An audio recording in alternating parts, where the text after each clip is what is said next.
we're back. This show is now officially going worldwide. Oh, It is. worldwide. Right. Yeah. Ballers Deep, the finale episode of season 3 of Ballers, season 2 of this show. Yeah. Gotta specify. Yeah. It's Gotta live. specify. Yeah. Matt, we're on Facebook and YouTube? Facebook Yes. and YouTube. Wow. We're live everywhere right now talking about last night's epic Ballers. Yeah. Message us. Let us know what's up. Yes. Or even better than that, Ooh. this is an interactive show. You can call into our show. We're talking about Ballers, the #1 show in the history of television. Probably. I mean, yeah, especially Probably. HBO. Yeah, Yeah. especially on HBO. And you can join the conversation. This phone right here. It Will- works. Will It ring. works. The number is 201. I think it's blocked by the, on Facebook anyway, it's blocked by the live button. But it's 201 8-ball-31. 201-822-5531. The phone will ring. Yeah. We'll take your call live on the air. We know you've got opinions on Ballers. We've Yeah. got a lot of opinions. Yeah. Of course. We've had people call in. Like last week, we had someone call in, and it was they were asking for Katie. Yep. Is Katie there? Is Katie there? And then hung up. Oh, wow. We'll take wrong numbers. Yeah, too. we'll Yeah. take it. Yeah. But, Anything. But we especially want to hear from you if you have an opinion on Ballers. Big episode last night. Or if you worked on Ballers. Yeah. What, if you worked on Ballers? Yeah, Rashard Mendenhall, executive story editor now. Right. That's I mean that's a Yeah. big pay jump. Way to go, Rashard. We would love Call to hear in. from you. Yeah. Anybody related to the show, you know. The Rock, Yeah. you know, Yeah. That would Dwayne. be the best way to That'd go be out. good. That You would know? be pretty cool. if We've the been Rock begging calls. for people Yeah. on the show to call. Dwayne, you pretend we- call, Yeah. let us know what's up. But we're excited to chat with you and break it all down in this special. Normally, the joke of this show is that it's a 30-minute show and it's a 1-hour recap. Mm-hmm.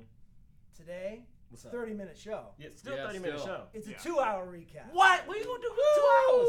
We're going to sit here and break it down. I mean, I love last night. The episode was only 34 minutes long. Yeah. Usually it's like 45, 50, something like get some more juice in it. But no, 30 minutes. 30 No, but minutes. what's Sticking isn't to it? it. Isn't it 30 minutes a little bit longer, like just 34 minutes? Because like the show, like it's like what 22, so they don't have commercials, right? Like this was like their long episode. This was like the grand finale for That's right. them. You know, The Yeah. Rock had a lot of emotions going on in this show. You know, Tons There of was a emotions. lot Oh, to yeah. cover. A lot to cover. We're excited to break it down with you. Who the fuck are we? I'm Nate. I'm Jerah. I'm Marshall. I'm Dave. And on the bike, as always, Justin. Justin's going Justin. to break the record on the bike today. Yeah. Yeah, Okay, I think Justin just realized like he's got to be on there for 2 hours. Yeah. yeah, we didn't Going go on that backwards. He has no water, no towel. part. Yeah. Yeah. All right, so we're digging into it, and as always, like we said before, call in 201-8-ball-31. 201-8-ball-31 to join the conversation. All right, let's dig into it. First question: how great was this episode? How great was this episode? I mean, all right. So if we have great as in a 10, and then Yeah. terrible as a 1, Uh-huh. I would say like a 5. A 5. A 5. 5. I gotta say, I was not expecting the credits to come when they came at the end of this episode. It did not feel to me like it had concluded to a No. place where I was like, what's going to happen next? It felt like they were about to describe what was going to happen. It ended on a meeting. Ballers went from like the kind of show that was like parties constantly and like money being spent. It was big football things entourage. happening. And to Yeah. this episode ended with, okay guys, everyone, let's have a meeting. We still have a company. Credits.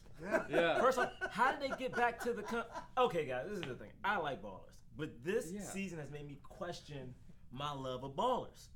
When they went from the pitch and just ended back with the company, what happened? Yeah. Like the partners wanted to have the stadium, but the team was still there. They give them money to keep the team. Yeah. I don't know if this episode was good. I don't know. That's why I I, give it don't a know. 5. They That's why were I give it trying a to. 5. They were trying to twist. They're trying to make twists, right? It was like the first twist is we want to stay in Oakland. That's our presentation, right? Yeah. Like that was like a big twist, and then it's like, oops, second twist.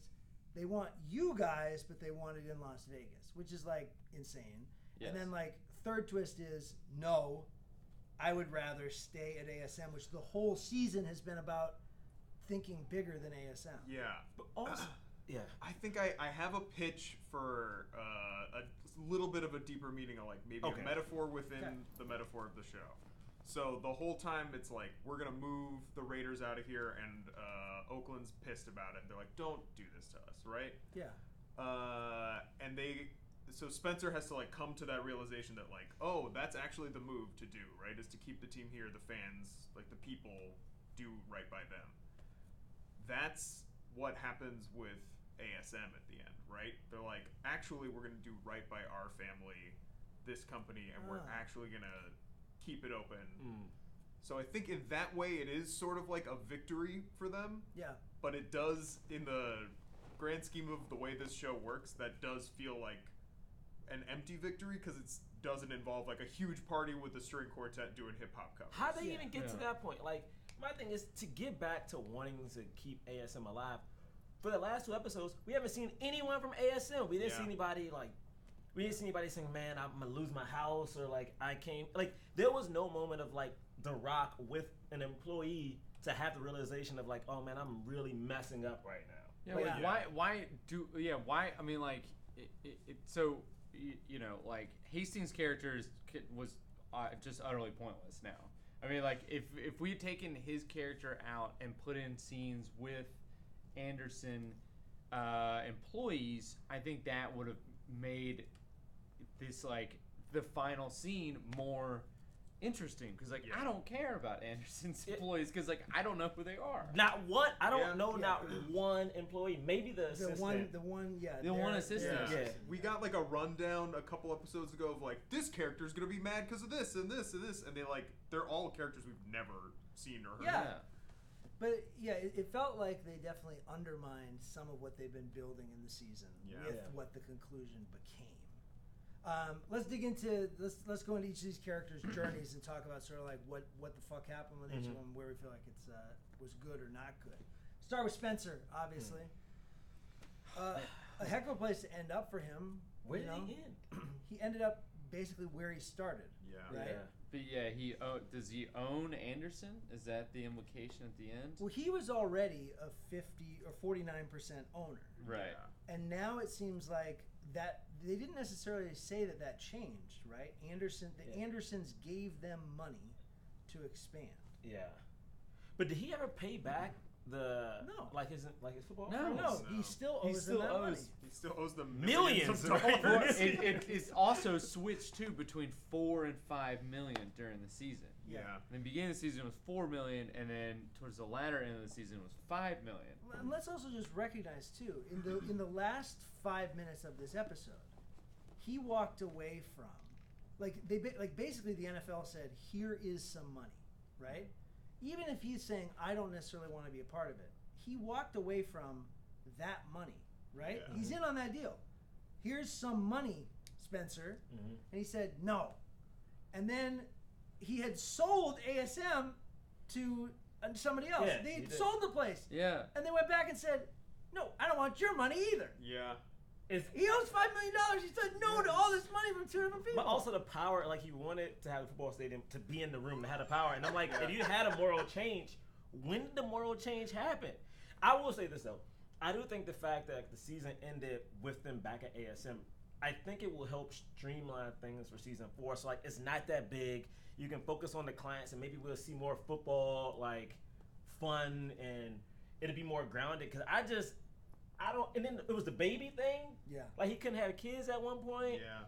And I'm like, bruh, did you just not use a condom and then tell your girl? Isn't that's a problem? Oh, you know, like that's a big issue that we skipped completely over. Yeah. Well, like she said, I'm mad. Yeah, she said, I'm still mad at you. Yeah. What? That is still crazy. Mad at you about that. That is a huge deal. And that alone could have been half the season. Like, bruh, I've seen articles written on crazy stuff like that.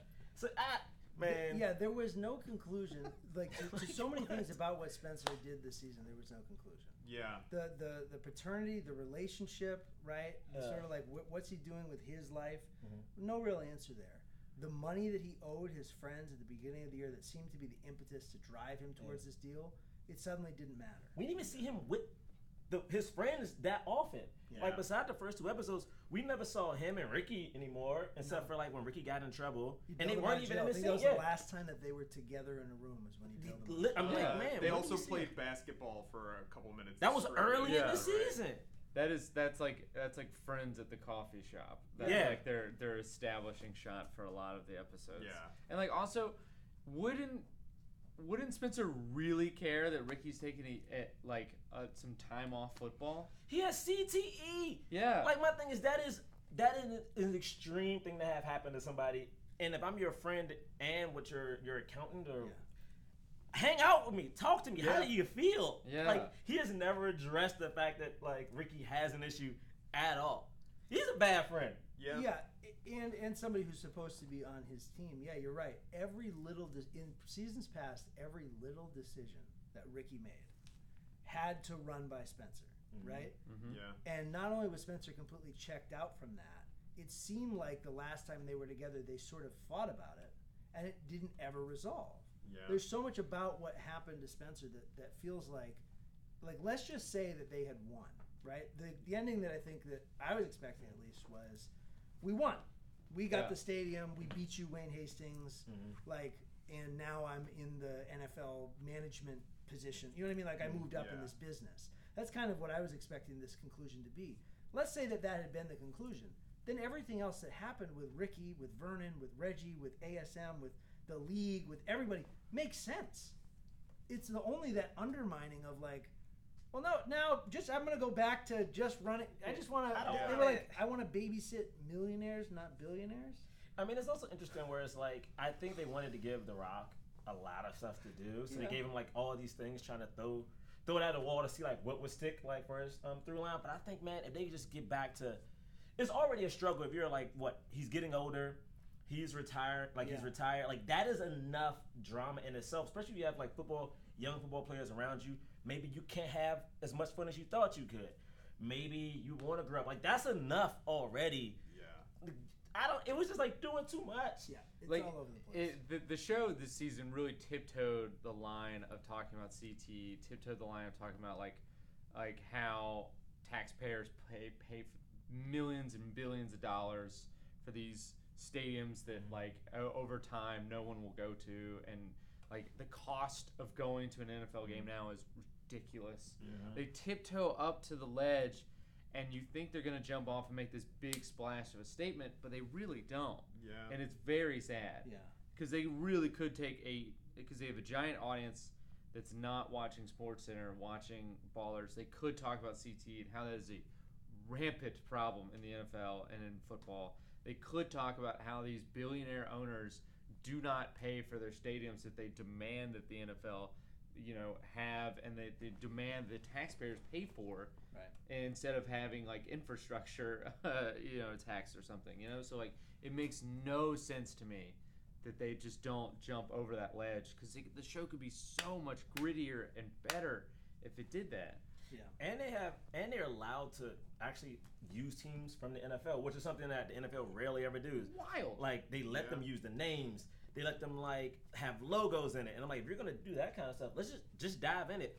That's the one thing I will say that Entourage did do at certain points. Even though Entourage was very fantastical, they definitely talked about. You saw the sets, you saw like the fights between the actors. And then like the producers, and then the director who didn't want this person. I'm like, just show me more of that inner workings to let me know like the stuff I don't know. Like, I like how we're saying, boy, wouldn't it be better if this show was more real? I just know. I know. But that tells you how crazy this is. Where like Entourage has become your benchmark, whereas like Entourage was just fun. No, it definitely is true, and they definitely like walk up to them. They did the same thing with the whole weed and the treatment. Yeah. Oh yeah. That issue where they talked about the sort of like the suspensions and the criminalization of it, where it's like something that can be an effective pain medication, and they walk right up to having an opinion about it, and then go, well, we don't really. You know what I mean? And maybe because they are using the NFL's name, maybe they're not allowed to, because maybe it's too touchy to like have a statement on it. Good question. There's only one way that we could possibly know, and that's if somebody from the Ballers show calls us right now. We're live. We're live on Facebook and YouTube. We're here till 2 o'clock doing a 2-hour recap of the epic Ballers season finale.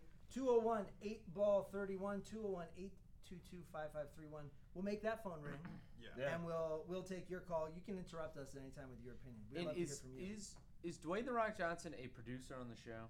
Yes, I He's think he gotta is. be. Okay. But I have their IMDb. I don't know up. particularly, but they've got to be. Yeah. So the other thing that we just wanted to get to as we sort of roll along here, because the graphic up says Ballers 3, 4, 2. The other element that they sort of played with here towards the end of this season was it feels like we've been talking a lot this year about the Ballers 3, right? Mm-hmm. Joe, Spencer, and older brother Anderson. Yeah.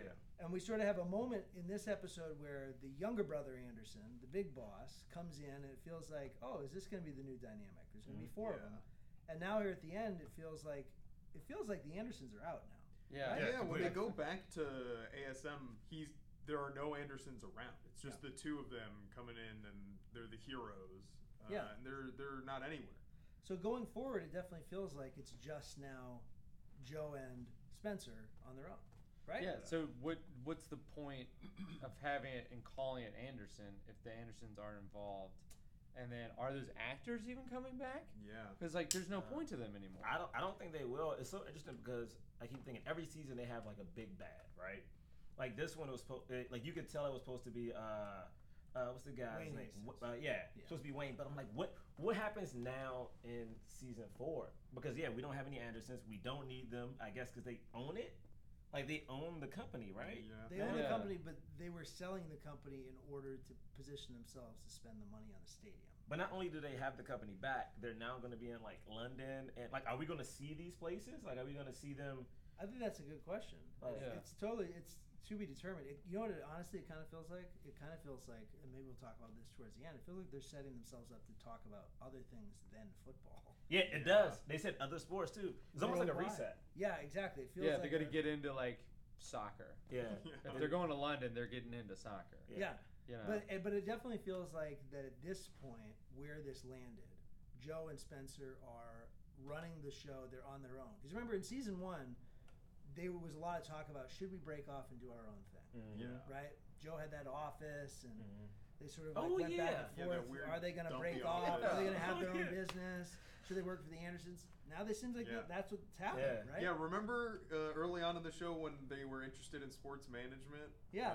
It seems like we're back at that Seems like now. we're back at that point. So is this another Entourage comparison? So is this when Ari goes and makes his own company, and then that company becomes so big that he gets to go back? Like, are they gonna now like become so famous and rich that they won't even need the Andersons to get their own stadium?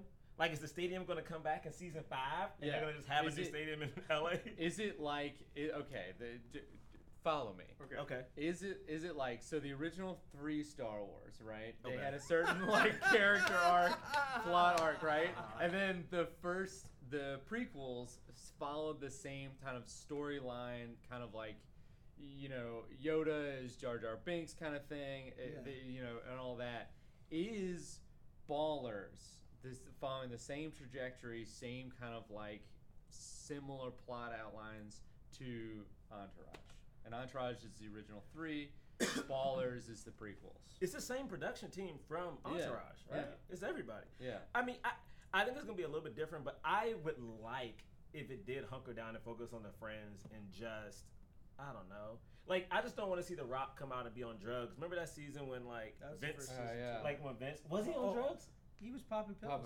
He was popping pills. He had a Vinny Chase moment. Yeah. Oh, he got it all under control. Yeah. And we also want to talk a little bit about Joe because it's like it also feels like Joe is involved in this season. Mm-hmm. Yeah. A lot. Yeah. But it never felt like he was doing his own thing. It felt like he was very much in service of other people's plot lines. Yeah. Sucks. More than in the past. It felt like Rob Corddry had plot lines that were his. Yeah. In seasons 1 and 2, and this felt like it was more like he helped Reggie and he helped Spencer. Yeah, and he's he just threw like Anderson's luggage. Keeping business going, so it makes sense that somebody else is off doing something else. Yeah, exactly. And it sucks because Robert Corddry, like when I was watching the show, like performance-wise, he was in every moment. You know, like he legit was acting his ass off to me. Like even because I felt like at certain points people would have like extreme reactions to things that just didn't feel warranted, whereas he just had a gradual bit of anger if it called for that. Like he was acting and he had nothing to really do. Like, man, get this man a plot. Yeah. Like give him a girlfriend, or like maybe he wants to, like They tried to give it to him where he felt bad about leaving the company and everyone else. Right. Have that be his driving force. Let him be the reason they go back. You know. But it wasn't at all. I don't know why they went back. Yeah. Yeah. It seems like his whole job the whole time is just to tell people you're doing great. The thing you're doing is great. You're great. Whatever your impulse is, like follow that. Like when The Rock in the very beginning of the season, when Spencer has to go in and like try and pitch Wayne Hastings, like get him on board. He's like he's got to bring a big celebrity, and he's like, oh, I can't do it. He's like, you're the big celebrity. Right. And then he's like talking up Reggie when he's helping Reggie out. Yeah, he's just talking up everybody. He's just like, you're great. Follow your thing. Yeah. That's it. It definitely feels like they've made a pivot with that character, and it's kind of curious to see where it goes, because it also feels like they're positioning him at the end of the season. Like here's the other thing, he doesn't own that company. No. Yeah. Spencer's standing up there at the end, and Joe's standing next to him. Spencer owns the company. Mm-hmm. Joe is just another one of the employees, right? And Joe got Spencer like a job in the first place. Yeah. Like I hope they pull a 22 Jump Street. And by that I mean, remember, and Jonah Hill wasn't the cool one in 21 Jump Street. I hope that no, 21 Jump Street. I hope like Rob becomes like the cool dude. He becomes really successful, and like people want to poach him. So it makes The Rock realize like, oh, I value you as a friend, I value you as a partner, and I need to stop crapping on you all the time. We also got in that last scene too from Rob Corddry's character that the quote. We were talking about this before. Mm-hmm. The quote that has been playing in every one of the Ballers teasers since the beginning of the season. We're going worldwide. London, New York, Chicago, which was taken totally out of context. Out of context. It was one of the last lines of the season. Yeah. So that your whole promo made no sense. The promo was for next season. Yeah. It's for season 4. It's as if they like ran the promo accidentally for and this season instead of next season. Oh, it's wild, man. You know what? Man. They need to do. Oh man, am I gonna do this the whole time? They need to pull an entourage.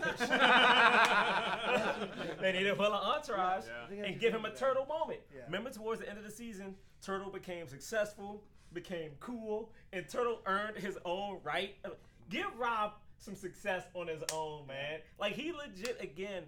Actor-wise is killing it. His character legit has the most heart of anyone on the show. Like at first he was kind of douchey, but now you see it's more behind the douchebagness, and it's like it's earned.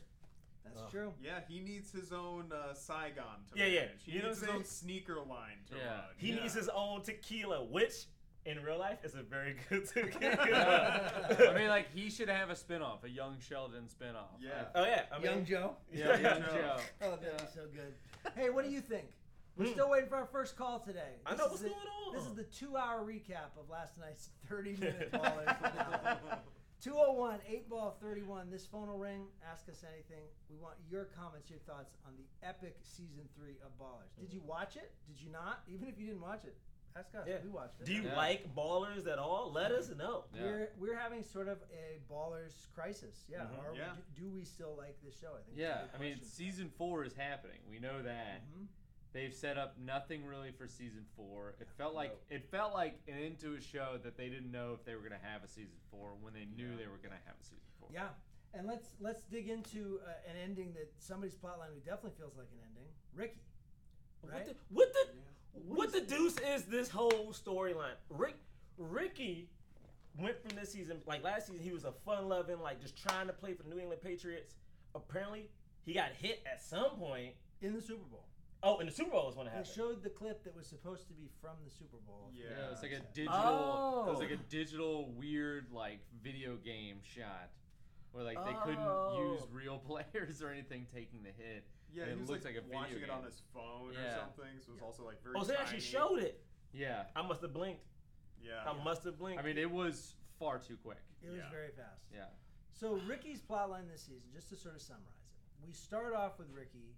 And like I was saying at the beginning of this show, we didn't know if he even signed the damn contract with the Patriots. And midway through the season, it gets revealed he won the Super Bowl. Yeah. So what? He's a Super Bowl champion, which seemed to be the thing driving him in every other season. Yes. We glossed over it until midway this season. Okay, whatever. he also has gotten a girl pregnant who we've never met before this season. Ever. Yeah. So gone is Bella, his on-again, off-again girlfriend who seemed like at the end of last season he cared about. Yep. All right, whatever. And we've not heard a thing about this. So she's Never again.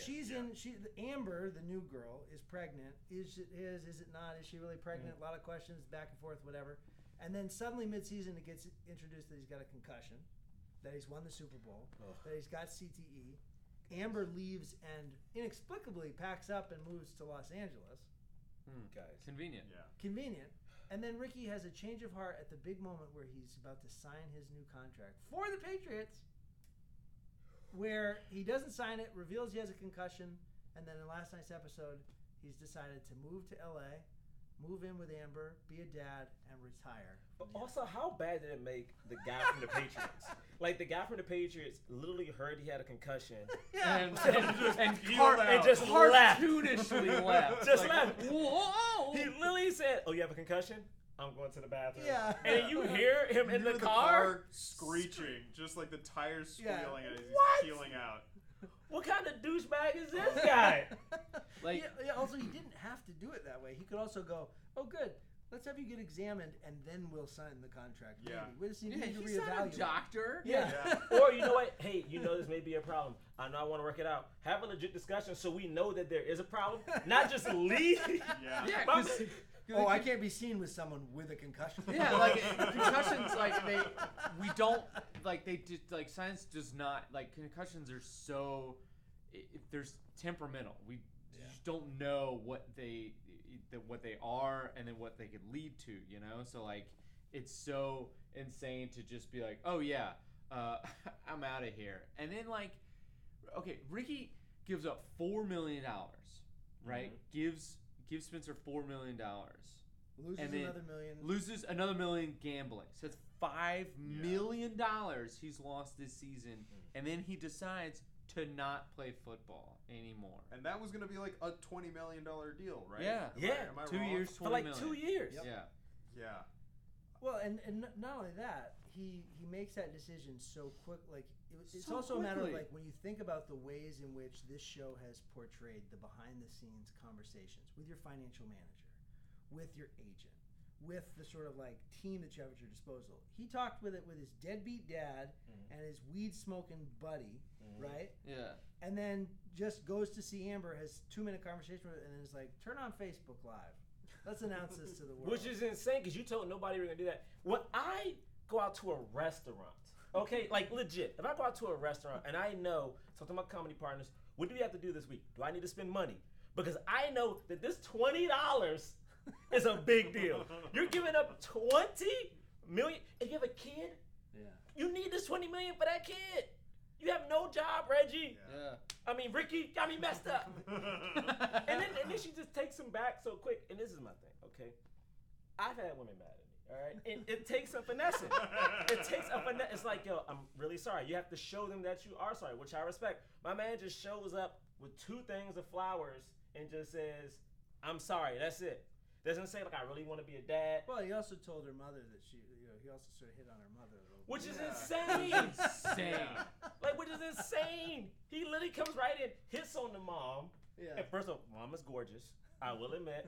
The mom flirts back a little bit, which is also very weird. Yeah. And then she just appears out of, I can't, guys. And then also she had a belly out of nowhere. How much time has passed? Yeah, out of nowhere. And he's also like, he's showing up and he's saying like, I have kind of not fixed anything. I also don't know what I'm doing. Don't have money. I'm not gonna have any money coming in. I have like several like serious things that I got to deal with my brain. He didn't even tell her that part. He said some things going on. Yeah. You don't know about it. Like, my thing is, CTE, it affects your brain in such a way that it's like, dude, you need to disclose that type of information if you're moving in with this family, technically, right? Yeah. Like, he's moving in. Yeah.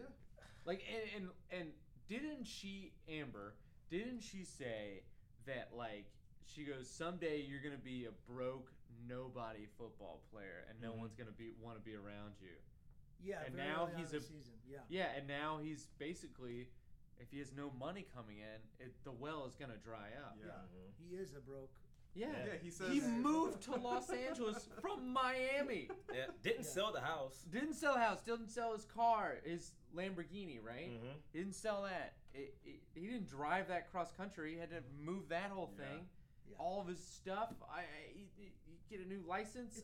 All kinds of things. It's another twist that makes you sort of question the value of the plot line. Like, let's just say, let's go back and say, the beginning of this season happens. He's won a Super Bowl. Check. Great. He has somebody. He has a girl who's pregnant, and he wants to be with her. Check. The fuck was the rest of the season for?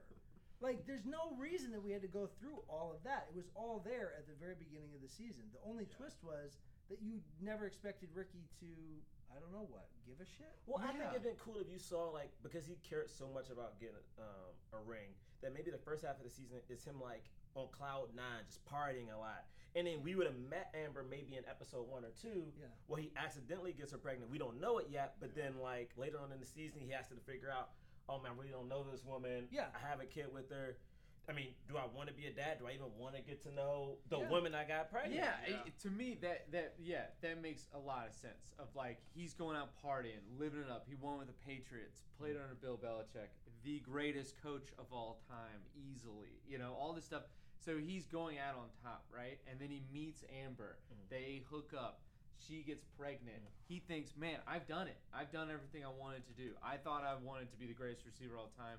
No, I wanted a Super Bowl ring with these great teammates. I can now walk away from the game. Yeah. Rather than him just sit around in his robe all season, pour juice and drink it, and then, like, all of a sudden be like, I gotta be with her, you know? Like, you never even saw them just hang out.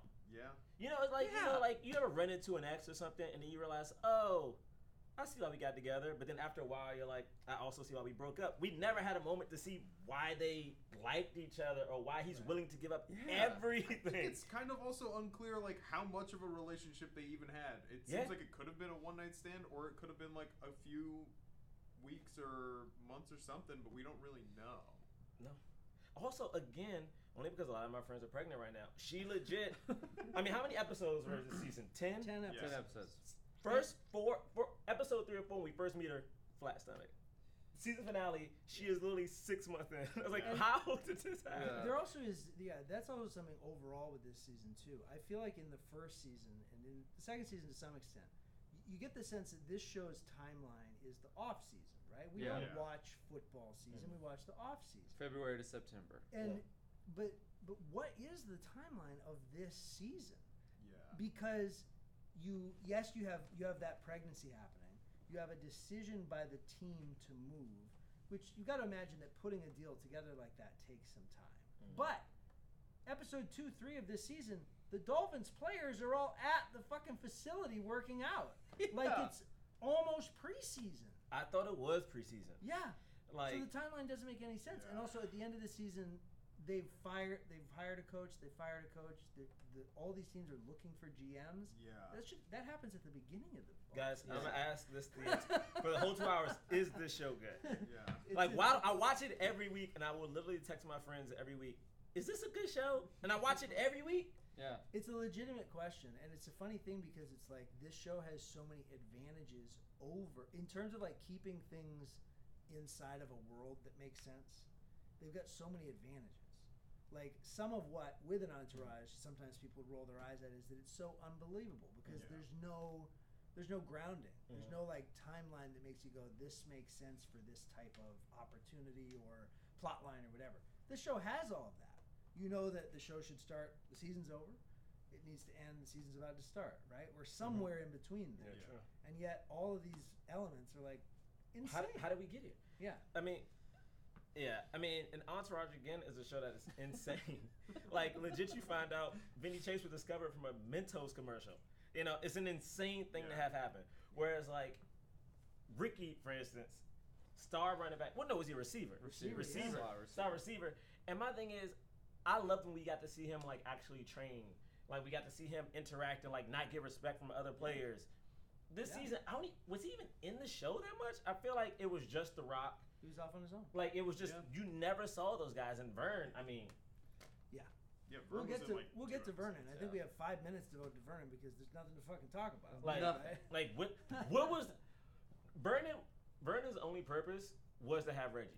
Like, Yeah. Reggie had a bigger arc than Vern. Yeah, no, that's true. Yeah, I mean, the one thing, and this, we'll move on to the next topic here, but we want to talk about the daddy issues that seem to be all across this season. Oh, yeah. Because there was so much of this season that related to paternity. Yeah.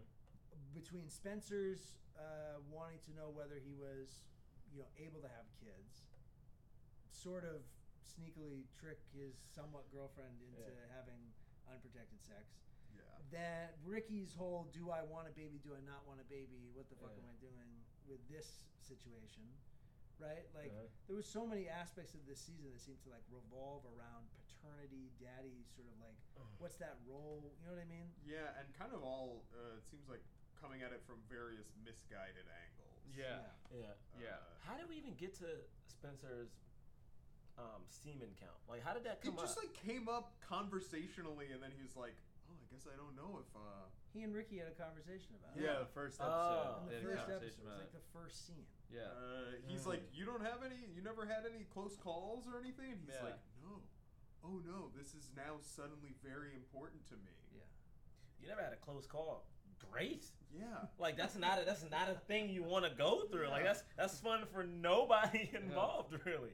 But it definitely seems like there have been these themes, these themes of sort of like maturity and paternity specifically that have come up in the past, right? You had the situation with Ricky with his dad and coming to terms with it, which now that's all water under the bridge. Yeah. Right? Yeah. His dad is now positioned as like, having this like sage wisdom of like like this great relationship that has, you know what I mean? That there's no irony into, like, there that he's giving him advice on. last Yeah. season and shit like that. But like now he's like, oh, the wisdom. I did this before, son. I played in the NFL. I'm trying to help you, which I'm fine with. But it's also like, do y'all not argue at all anymore, really? Yeah. But also, I kind of like the idea of trying to figure out when should I mature, when should I become like a man or whatever.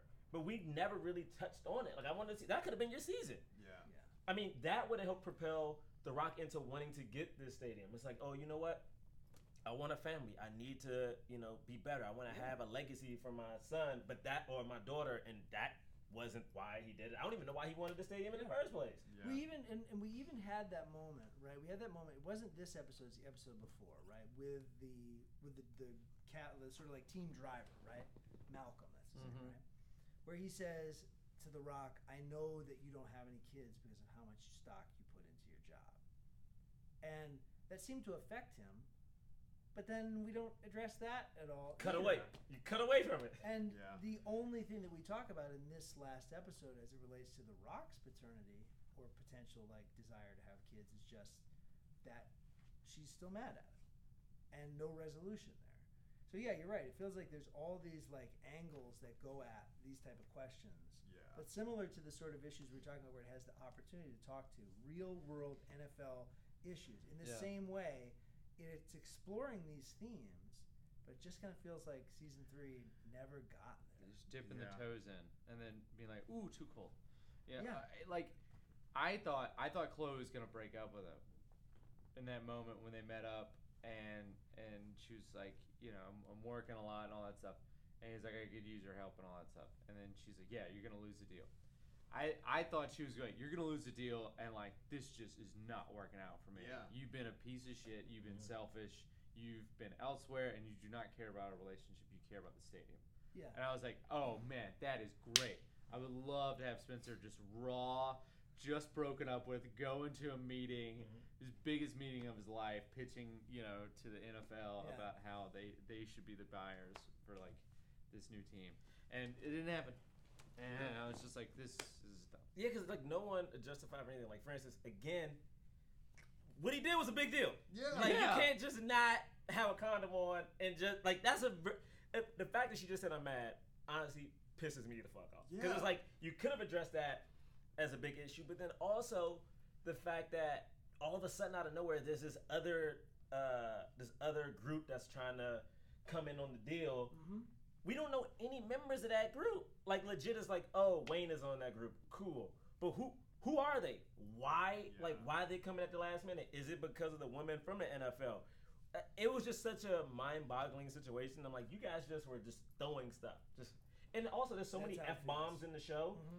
I was like, do we not know any other words? Yeah.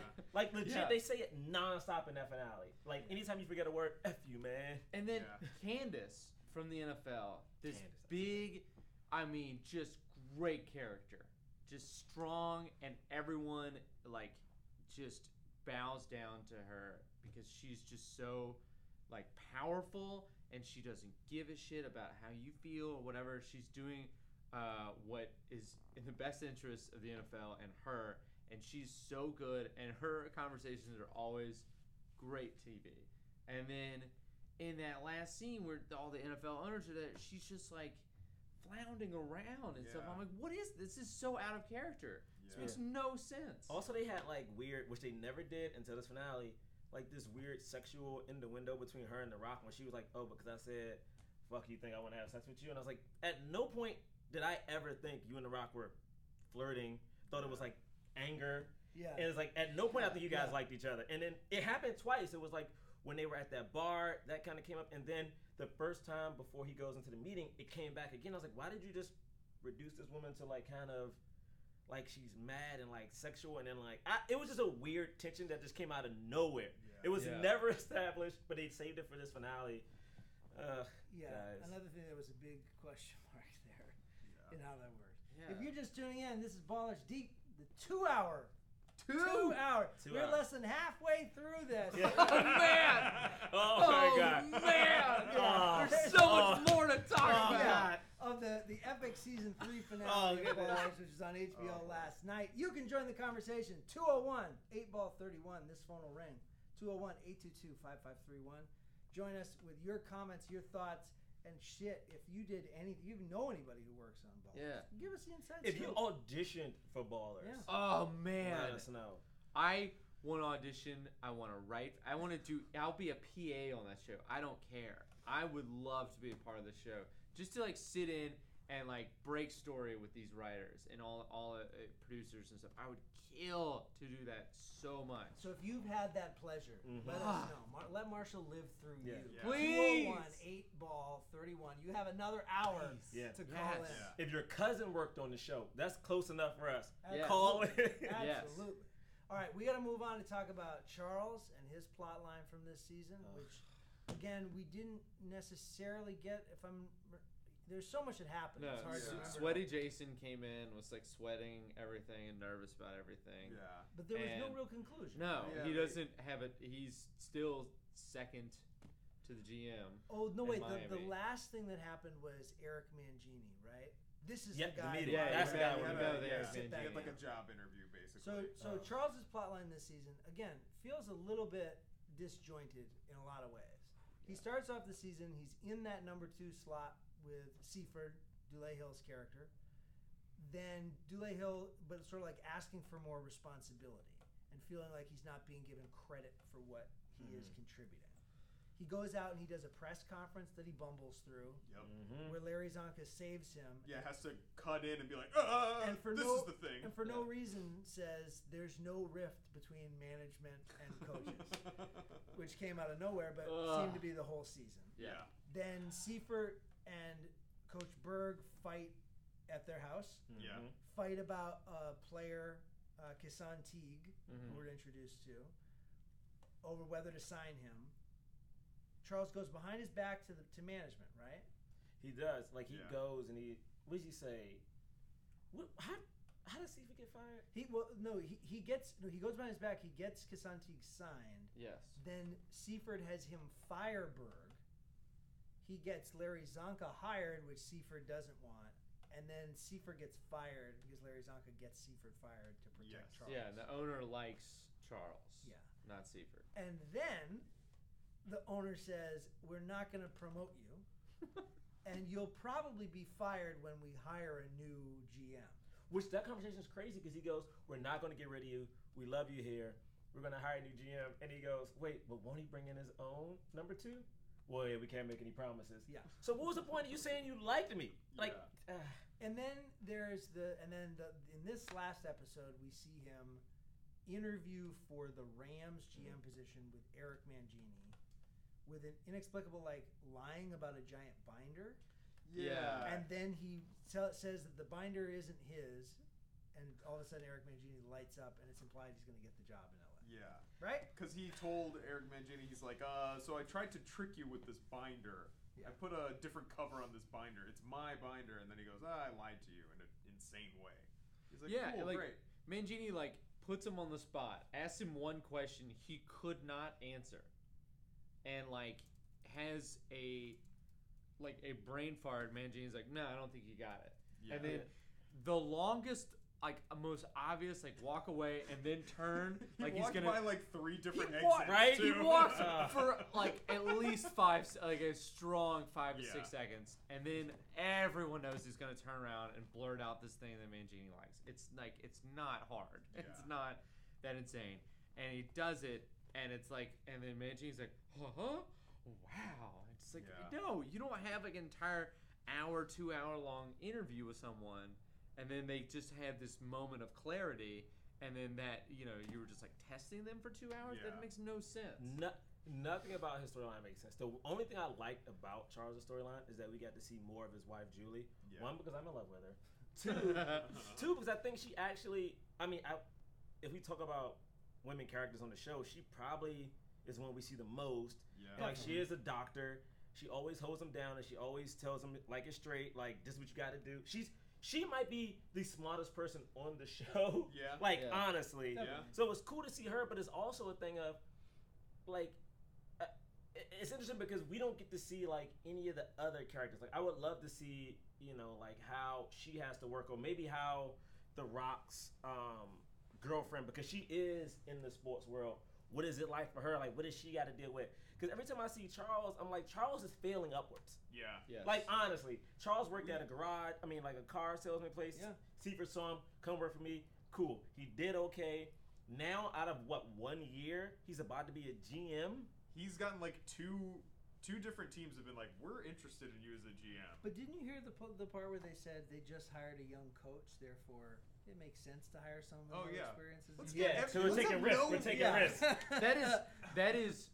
That logic makes no sense. None. That logic makes no sense. They want everybody to have no experience. That's their thing now. That's like the Red Sox when they hired Theo Epstein at the age of 30 as the general manager. Referenced right? in the episode Yep. In as the another episode. justification of why it makes sense that Charles get this job. That's like hiring a GM just because he's a prodigy. That's why they hired him. Yeah. That's like being like, oh, you know what? Let's get an owner that's 30 years old. Let's get a head coach that's 30 years old. Yeah, and let's make our quarterback a 10-year-old. Yeah, let's make a makes quarterback no sense. from Pee-wee. Yeah. Makes no sense. It makes no sense. So it does feel like they're implying though that Charles is going to get this job, and it also is we've been speculating here in part because of the discussion of the Ballers production moving. I was about to say that to California Yes. from Miami for the tax credit. We were like, oh, when Spencer gets the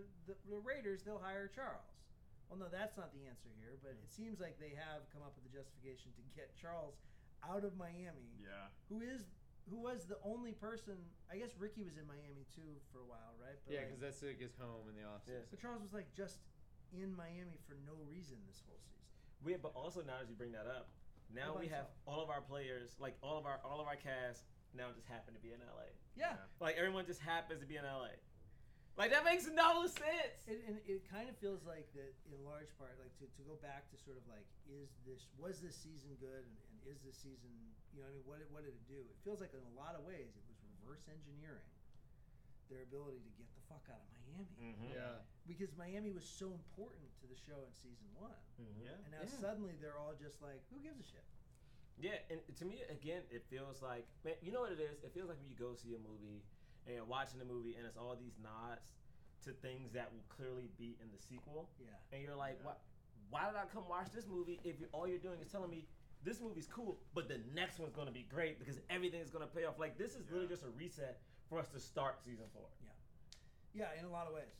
With Charles in particular, too, it feels like he is sort of and yes, his wife is the same way. She's always making the right calls. I guess the one wrong call she made was like that invitation to dinner, which turns into the fight. Right. But which, to be fair, was an insane, unpredictable thing. Nobody would ever be like, they're gonna have a fist fight. He's gonna smash someone's face into a plate of food. Yeah. That shouldn't have been in the cards. Yeah. That's true. But I just mean but Charles too in the same way. It's like everything that he's the golden boy. Everything he does, he fails upwards. He just has the touch. It seems like, and when he doesn't have the answer, he doubles down with passion. And he says that. He tries real hard. He literally says at one point during that last speech that gets him a chance to sit back down again, is that I do everything from heart. And that's helped me succeed. I'm like, bro, first off, I know a lot of people with passion and heart, but you still got to be good. Yeah. You still got to be good at what you do. Yeah. Yeah, you did just turf out in an interview for an hour. Yeah. Or whatever. I bomb an audition. That doesn't mean, because I'm like, hey, I really want this. That doesn't mean I'm going to get it if I bomb the audition. Yeah. I think that they could drop Charles going forward. Yeah. And that there would be not, like, I like his character. Yeah. I like him as an actor. I like his wife. I like their dynamic. I feel like they could drop that plot line and you wouldn't miss it. He's so disconnected. It's not. The show is called Ballers. He's not a baller. Yeah. He's not balling at all. He's not showing that he deserves any of this. Yeah. He's the Pink Panther. He's Mr. Magoo. Mr. Magoo. Yeah, he's just stumbling into success. What I hope for season 4 is that maybe because it's about football, hopefully because he now will be a GM, we will have to see really what the GM does. You know, maybe we will see, like, I know we saw a little bit, you know, the fights between the GM and like the coach last season, but hopefully he can show us something different. You know, maybe he's our Ari Gold. Maybe he's our Ari Gold. Maybe we see, like, you know, people not believing in him. Maybe even though he's a GM now, maybe the other GMs are like, ah, man, you're lucky. Yeah. Something, or maybe the players don't respect him. I mean, give me something. Maybe his wife doesn't want to come to LA because she's a doctor in Miami. But even that feels like it's so disconnected from the rest. True. Like, it also feels like that this show, in its inception, again, was about at its core the need to sort of like grow up for players, right? There was a big statement was these players are running out of money. Right, they're not managing their money, so they need people to be more responsible. And then Spencer was like the poster child for like he mismanaged his money and he's trying to do right in his second career. And for a little while, that made sense with Charles. He was being responsible, but he was pulled back into wanting to be a player. You know, like there was that whole plot line with him with like that weird sexting thing. Remember that? Oh yeah. Like all these weird plot lines that were like, should he be a family man or should he be should he be like an adulterer? Yeah. Should he be a player or should he be a responsible person with a job? Right, you're so right, because season 1 opened with like a rich player getting killed in a car accident, right? Yeah. Yeah. And that's how they all kind of brought together the funeral. Yeah. Oh yeah. Oh, wow. So think about how far we moved from that, and like with Charles's plotline specifically, he's made his decision. The same thing I feel about with Ricky. He's made his decision. It kind of feels like goodbye, because what are they adding now except just telling other people you should be more like me? Yeah. I'm a general manager and I do everything the right way. I never mess up. I always do it from heart. I'm not an asshole to anybody. Just be like me. I don't know. What the fuck is the plot going on? I mean, no. I also, can I also mention a thing that's been bugging me the whole time we've been talking about it? It seems like Jason is like now his manager or something, which is like, is that even his? That's not the same job. He's an agent and now but he's also setting up job interviews. He's got him like 2. I think he was his agent though. When he was a player. But yeah, when he's a player, and now he's like, is that even a thing? Is that even a thing? We should turn that to you out there. Is that even a thing? Do GMs have agents? Yeah. 201 8-ball 31 201 822 5531. Join the conversation on Ballers Deep. Let's talk about Jason. We have the whole thing, jabbing with Jason. Yeah. Because we only put 5 minutes towards this one in our 2-hour recap because there ain't that much to fucking talk about. Jason is just, he looks hungover and like he is like meat and liquor sweats going on the entire time he's on camera. Yep. There's one, can I bring up one scene that I thought legit, I was like, man, this show clearly is a show where if I was working on it and I wanted to hit on a woman, I'd be like, I can get you a line on the show. Earlier in the season, someone calls Jason. He's in the car, and there's a woman next to him in the car. And they're driving. He hangs up the phone, and the woman goes, "You promised to take me out to dinner," or something like that. Oh, yeah. He has a line, and I thought it was going to be it, just like a retort. But she has another line of like, "No, just take me home," or something like this. I'm like, this conversation doesn't need to happen. Yeah. Because we rarely, like... Wait, that wasn't the you gotta fuck me and feed me? Yes. Yes. That's exactly the line. The classic line. I was like, why is this happening? Yeah, you gotta fuck, like, There if you are so fuck me, you many gotta feed moments me. like that. There's so many moments. There's so many moments where like if you're like, oh, I got a part on this show, and then you like see the script, you're like, oh, this is gonna get cut out. Yeah. This is like pointless. But that made it in, But though. it all makes it in. It all made it in. Jason in seasons past has been more central, right? When he was negotiating contracts, when he Mm-hmm. was sort of like, there were all these scenes, if you remember, and again, we're talking a lot about season 1, but like in season 1, it felt like The Rock and his real name's Troy, right? In real life? His real name. But anyway, Jason Troy and Miller. Spencer, they were like walking next to pools, having meetings all the time in the first season. He was always like at a pool, walking by it, like doing business. Yeah. And he had that whole plot line last season where he went out to the bayou and recruited this young boy. Who Where is that guy? Spencer's mentor. That guy. Where is that guy?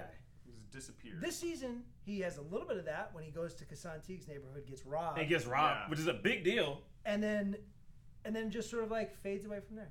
Yeah. Again, he's nowhere in any of these discussions. He's not mentoring Ricky about, you know what I mean, retirement. Yeah.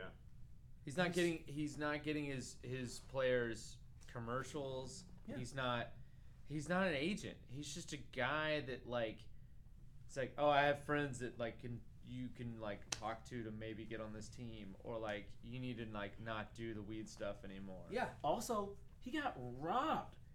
Does he have a point? Like, at no point in the episode does he have a moment where he's like, "Fuck, I almost died today." Yeah. Like, I mean, No, He in didn't fact- even freak in fact, out. he- He didn't even freak out. He's He, yelling at them the whole time. He's like, oh, you fucking guys, all right, here. And He you're goes like, back at the end of the scene though too, right? He gets the money back, Yeah. and then he calls him a bitch. I was like, dude, you almost. First of all, I've been robbed before with a gun. I'm gonna tell you this, okay? At no point in my mind did I think to say this is because I was in shock that was happening, and I was like, at no point am I like, what the fuck are you doing, man? I'm saying, like, at no point, That's you know, not a thought. even if I would have had friends to go back to get the guy who robbed me, I'm still not gonna yell at him because he had a gun to my face. Yeah. Like, at no point was he sad. At no point was he legit scared. Yeah. At no point did he have a moment of like, oh man, my life flashed before my eyes. I'm not saying it had to be in an episode. Yeah. Give me 2 lines. yeah. 2 lines of like, man, that Yeah. shit was crazy. Yeah, if you're going back also to like confront this dude, even in my life, even if that happened and it went as well as it went on the show, where he is the guy who mugged him is like, sorry, sir, like I would still be like, I didn't mean for this to be so embarrassing for you. Yeah. We're cool. Like I wouldn't be like, fuck you. Like Yeah. it. Yeah, it is that. That's the only way to emote about it. Yeah. It doesn't make any sense. It makes no sense. And it feels like this character has gotten smaller. Oh Yeah. yes. It is. He's like he has under 5 lines in every episode. Yeah. He's still around, but it just Yeah. seems like he's not. There's nothing that he's doing. Talk about like Joe having less of a plot line. There's way less of a plot line for Jason. Yeah, he didn't have any of it. Like getting robbed was the one thing that was his plot line this season, and even then, in that episode, it felt like it was more in the service of setting up this Kasanti character, who again fades away by episode. Yeah. I think the issue with this season, and hear me out, because I love The Rock, but I feel like because The Rock is such a popular actor and celebrity, I feel like they doubled down on him. Whereas before, The Rock was definitely the lead, but it was more of an ensemble. Like, we keep bringing up season 1. Yeah. Season 1, we had The Rock. But then, like, you know, it was The Rock and Rob Corddry. But then also Jason had moments. Like, everyone was really dealing with something. So there'll be some episodes where The Rock wasn't in every single scene. Whereas in this season, I honestly don't remember seeing anyone who wasn't The Rock, unless The Rock was there. Yeah. You know? Yeah, no, I think that's true. It also feels like that they have that. It's almost like there's no decision about what this is. Is this a buddy? Is this a group of friends show? In which case, where's the friend group? They're together like at the beginning of the season, and that's it. That's it. Is this an office comedy where it's like the Anderson financial show that, like, you know what I mean, like that we're following? Like they're so spread out by this season. Yeah. that it feels like you're watching 4 different shows in all the plot lines, and yes, forgetting most any plot line that isn't The Rock. Well, I think they're going to do that. I mean, because that's kind of, and I didn't see all of The Wire, but like that's kind of what The Wire did. The Wire took you through different aspects, like the cops, the kids, the drug dealers. But they spent a lot of time, like each season was about a different thing. Yeah, sure. So if you're going to have a show that maybe wants to show you what it's like to be a financial advisor and what it's like to be a player, we need to have equal episodes, or maybe it's like one of those shows where you have, 10 minutes with the financial advisor, 10 minutes with the players, 10 minutes with like the GMs, just to show the different worlds. But I think we can all agree that it would be better if Ballers was more like The Wire. Honestly, I mean, like that's it. I think we're going out on a limb on saying. Yeah, I think for sure. That's crazy. Feel safe saying it. And this is a safe space to offer your Ballers opinions. Yes. Which the phone hasn't rung yet. I'm shocked, Still guys. haven't gotten a phone We've been call. here for well over an hour now. And we'll be here for another hour. All right, so from small characters to bigger characters, let's take a bite of Fat Reggie. Fat Reggie. Because Reggie this season feels like he did have a lot of things happening with him. Oh, the only baller on the show.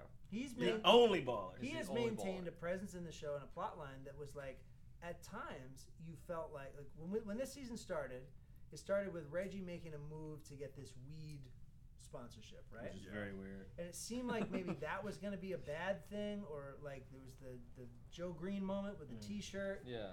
And then there was some repercussions for it, but he like stuck to his ground and said, no, this is an important issue to talk about.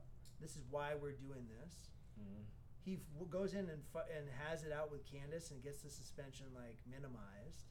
He's like stepped into his own like role in the show in a way that like in the first season you were like, what the fuck is the point of this? Yeah, Also, first season he's just a bad some guy, some hanger-on, and now he's like one of the most capable people on the show. And he has a moment where when he talks to Rob Corddry, who again is just there to assist everyone else, where he talks about wanting to be more than just like a hanger-on, which I thought was a really good thing for that character. And the fact that he gave the speech to Candace, it was like a very rousing speech. I'm like, oh snap! And at the end of it, in the finale, like he is now probably going to help out Vernon's teammate with the whole sex tape thing. Yeah, it seems like he's maybe positioning himself to be a manager. I think he is for more than one person.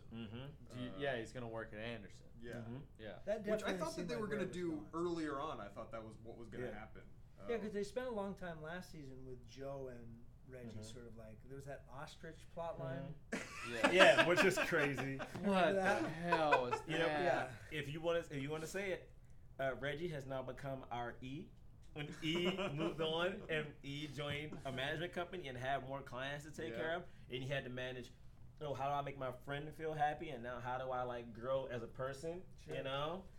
Guys, this is Entourage, but it's not. Reggie is his stock is skyrocketing.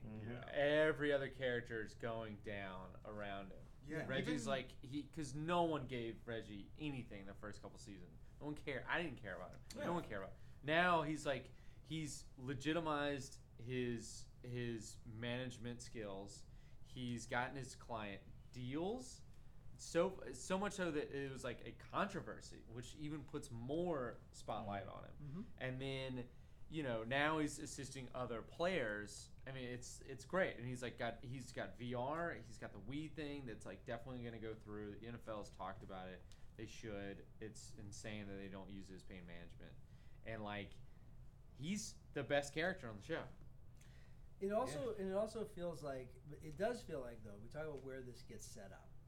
In that scene with the teammate, the Cowboys teammate, where he's sort of trying to sell him on being a manager for him, a fixer, right? They say, oh, doesn't Spencer usually do this stuff? And he said, oh, Spencer's off doing this other stuff. I'm doing this for Vernon now. It also feels like there's the potential that we come back in season 4 and have, it's either we got to join forces moment, or are they setting up Reggie to be, again, a counter voice to what Spencer and, you know what I mean? It's almost like, because we've been talking about this, Spencer and Joe come back to the nest and go, oh, we always wanted to be in the nest. We didn't want to fly away. We wanted to be here and help everybody. But aren't all those people going to be like, you weren't fucking here. Left us, man. You walked away. We had to do this on our own, and we did. Yeah. Also, The Rock still owes Vernon Like $1 million. He also owes him money. $4 million. So doesn't it set up well for Reggie to again be the counter? Like, and maybe it's a question mark of whether you still see him as the bad guy, but to be a counter to the Rock's progress. You know what I mean? To the Rock's plotline in season 4, because here he is doing some of the same things, and maybe he's doing a better job of it. Also, you know what we've done right now?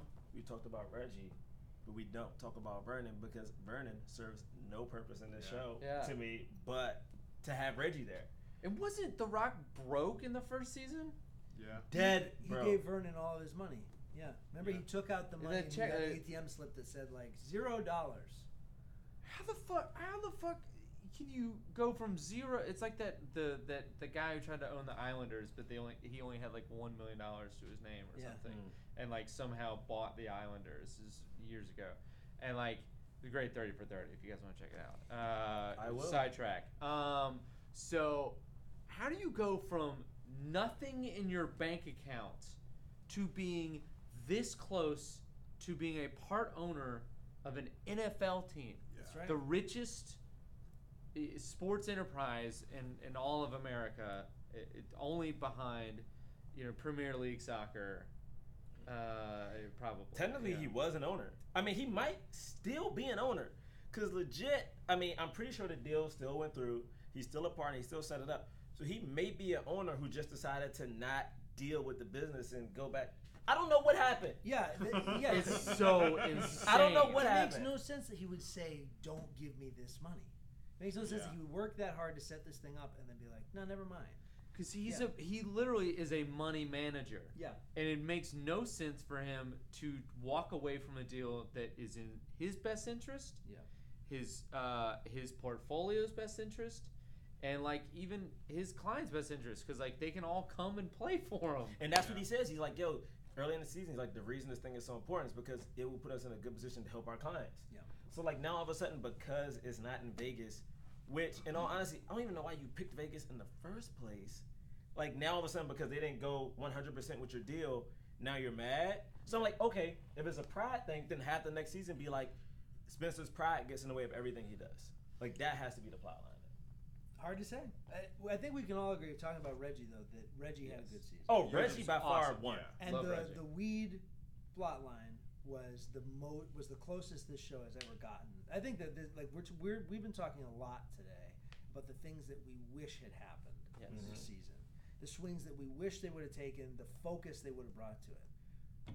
Reggie's plot line was pretty focused. Yeah. He started from A to Z in this season, and went out, and then like somebody questioned his belief system. He stood up to it. You know what I mean? And sort of built off of it. It does feel like we got there very organically, and that he had a good season that also spoke to an important issue and real world issue. Yeah, I mean, Reggie did best. I mean, we have a little segment here on Vernon.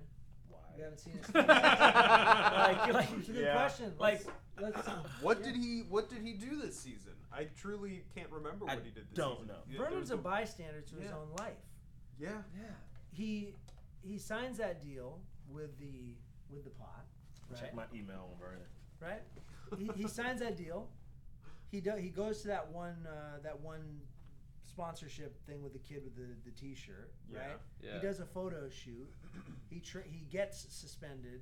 Other people fix it for him. He doesn't do anything. But also, he only gets suspended because the woman from the NFL is mad at Spencer. And he got cut. The right. Jerry Jones character said he's cut. Yeah. Right. What? But none of these scenes involve him directly or direct actions that he's taking. Do we even see him truly even react to those things? Yeah. Not really at all. Yeah. And wasn't he broke too? I thought, yo. He was for a while. Yeah. Duran's so upset. My thing is he just this character should have been someone else. If you're gonna give so little for this character to do, he never has an opinion on anything. He literally only serves the purpose his purpose is to have Reggie. Yeah. That's it. It's just to have Reggie. Before he was the young guy who was irresponsible. Have him really go nuts then. If he's gonna have this drug company, Have him do the Vinny Chase. Have him like be addicted to porn or something. Like just he has no purpose. Yeah, legit. But I think that like when we really look back on the Vernon character, though, that's always what it's been. And I think that it just was that there was more plot around him, but he never made any sense ever. When you go back to that first season, he's there. He's got a huge family who's now suddenly disappeared. Yep. He had a family? He's supporting a giant family. That he was like losing all his money just giving it to They were everybody. going to dinners, balling dinners every night. They were spending so much money on like renting out paintball, courses. And that's why he's out of all his money. Yeah. And then he gets a contract but doesn't want to sign it, and there's this whole thing where he and Reggie are conspiring to get a bigger contract, and he and Spencer and blah, blah, blah. They finally work it all out. And then last season, he has the plot line where he gets hurt in the paintball game. Yeah. And so there was more of a storyline because it was sort of like, do they cover it up? Do they not? Like, how honest are they? Like, how, like, you know what I mean? Like, can he get back? Can he get in the good graces? So there's a little more happening. This season, there was nothing about what he was doing that felt like it drove anything that related to him. It all drove other people's stories. This show would be great if it was a scripted version of Broke. That documentary of like just athletes going broke. Because that way we could see, for instance, if he's going to be the young guy who's out here spending a bunch of money. He's not a quarterback. He's not a running back. He's not a receiver. So no one really knows what he looks like because, those guys aren't the ones with endorsements. Right. Like, how does that really make him feel? The fact that, like, he's on the field every day. He's not getting liked. He's a really good player. Like, show me what it's like to want more of that. He was supposed to be, like, the best defensive tackle in the game next to, like, J.J. Watt. Yeah, he got a bigger contract than J.J. Watt. Yeah, and now it's like there's no mention of that. Yeah. And he's, like, on the Cowboys still? Like, what is this? He's on what is considered America's team. Yeah. The biggest team. First off, no offense. There's no offense. But J.J. Watt is in shape. J.J. Watt trains nonstop. Yeah. I'm just saying, like, if you're gonna tell me you're the best ever, I need to see you either like training nonstop. I need to see, for instance, when you watch a TV show in season 1 to season 3 and 4, people look drastically different because maybe they're in Hollywood now. Maybe if you're a football player, you gotta get in shape to actually be like a football player. Nothing has changed with this person at all from season 1 to season 3. The way his character dresses, the way his character acts, the way his character physically looks. Yeah. Nothing has he has not evolved. And his personality is such that life is happening to him. That's the other thing. It's like J.J. Watt, is in a position where he is so popular that he's determining what his opportunities are. Right? Yeah. He's taking action that other people have to deal with. Vernon is a backseat to his childhood friend Fat Reggie, who's nothing. Fat Reggie, a buddy. Fat Reggie is now jacked. Fat Reggie now has more is growing clientele. Yeah. Fat Reggie is giving speeches to like the GM of the NFL. Yeah. The only way Vern can be useful in the show now is if Fat Reggie's like, I'm out, dude. I'm not representing you anymore. You're small potatoes. I'm moving on to bigger things. And then Vern's like, what? I don't. He needs something, man. Or give him the kid. I don't know. Give him the kid. Another kid plot line. Yeah. Like, give him something. I feel like if you're gonna have this character, show me a different aspect of the NFL. That's right. Yeah. Yeah. Give him something else to be confused by. Something. Yeah. All right, so we got 35 minutes left, which is just about the length of an episode of Ballers. But we're doing 4 episodes of Ballers. Our 2-hour recap special rolls on. The season finale of Ballers, we're breaking it down bit by bit. If you have an opinion out there, feel free to give us a call. 201-8-BALL-31. 201-822-5531. We'll take your call. We would love to hear someone else speak. Please. We would love that break. We would love that break. Oh, man. Give us that. The next thing we're talking about here is tight ends, loose ends, because we've been talking about this on this show a lot. They wrap up storylines, but they also leave a lot left on the friggin' table. We've been going at this a lot. I want to bring up some stuff out of the gate here that we never touched the entire season. Loose ends from the past that we never touched the entire season. Yeah. Number 1 to me, glaring, is this character they set up as the new Spencer mentee, Mac. Oh, the football player. Guy didn't even come back. We No. didn't see him. Yeah, He was never the saw him Johnny. again. He was the Johnny Manziel character. Yep. Yeah. Came, didn't see him again. No discussion of him at all. Yeah. Right? He was like a big instigator of some shit. He was a psychopath a lot of the time. Yeah. I love seeing that guy be insane. Well, also it's been so cool to see that character. Like, for instance, you could have had that character go through a lot of things that happens in the NFL. He could have, I don't know, got hooked on the party life.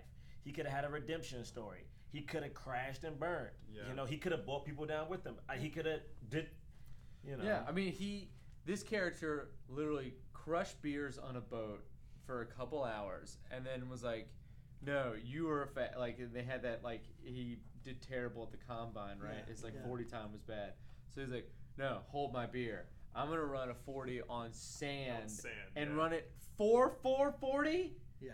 That's utter. They're wide Makes no receivers sense. who Makes can no who sense. can barely do that in the NFL. That's insane. He did it on. He On did it on sand! sand after No drinking the shoes! beers. That's wild. Yeah. Yeah. After crushing beers. Yeah, shouldn't we have been following his like rocket to superstardom? Yeah, drop burn. They had this guy. Yeah. Or just have the Johnny Manziel story. Like, just literally put that on him.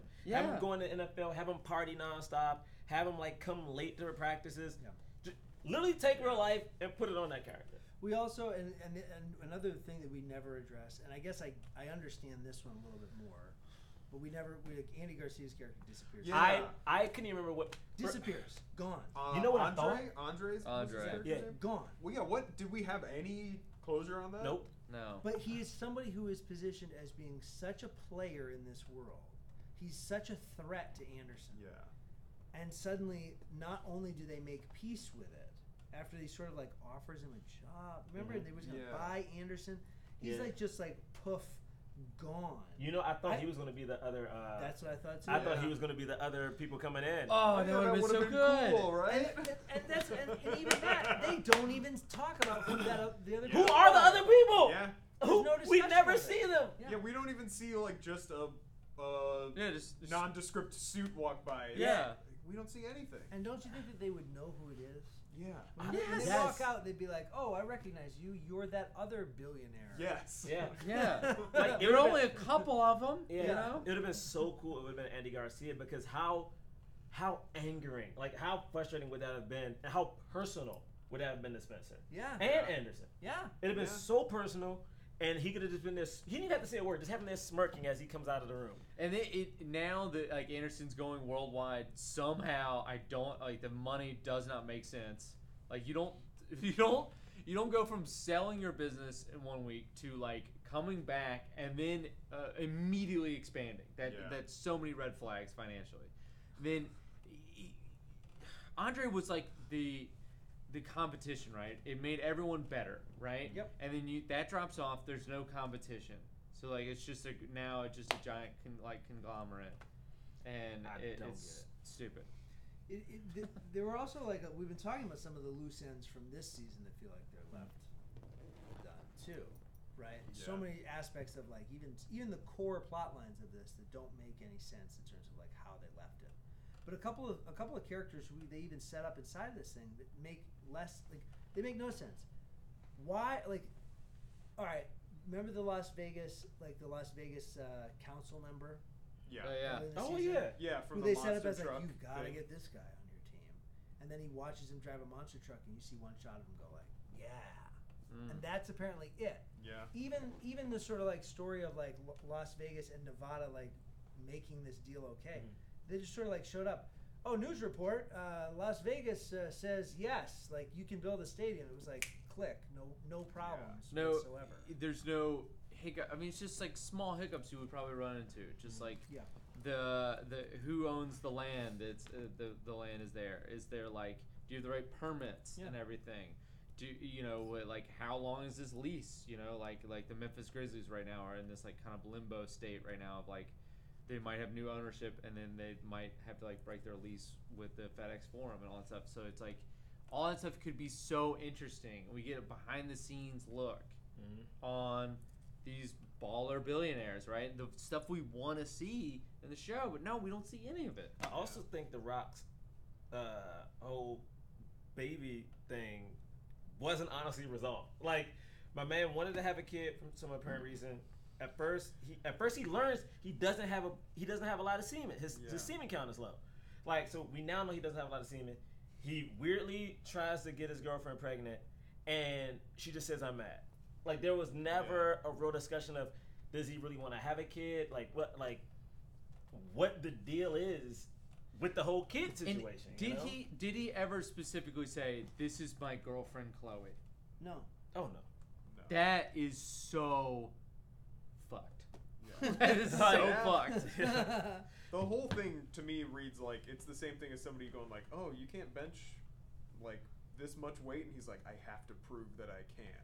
That's it. That's all it is. That's so gross. Can you imagine being on the other side of that, being the person who's the proof that he's a man? Yeah, I mean, it was weird, and the thing is, like, that was never really addressed, and again, I guess me personally, I still don't understand the whole Vegas thing in the first place. Yeah. Like, I don't even understand where the idea originated. I think it just came from real life, and I think it came from real life addressing the moving of these franchises that really happened. Yeah.